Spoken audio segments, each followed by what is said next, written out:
से परिचय हमारा बेंजी पर पानालाल जी। हाँ जी, बहुत प्यार आदमी। ग्राम पोस्ट गंगापुर, जिला बलिया, उत्तर प्रदेश। नाल पर टिंकू जी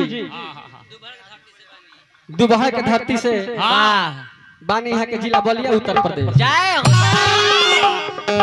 हमारा झाल पर गुडू जी बानी, ग्राम मानगढ़, जिला बलिया, उत्तर प्रदेश।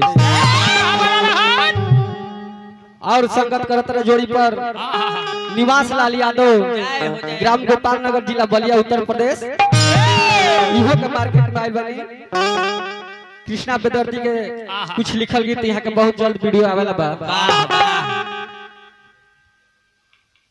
और संघर्ष करते रजिंत यादव, हमार बबुआ करमवीर यादव, यह गांव का हमारे ग्राम सिवाल मठिया, जिला बलिया, उत्तर प्रदेश। हमनी के बीच उपस्थित जो भी हमारे गांव के प्रधान जी उपस्थित बनी, हम यहाँ के अपना दिल से हार्दिक अभिनंदन एवं स्वागत करते हैं।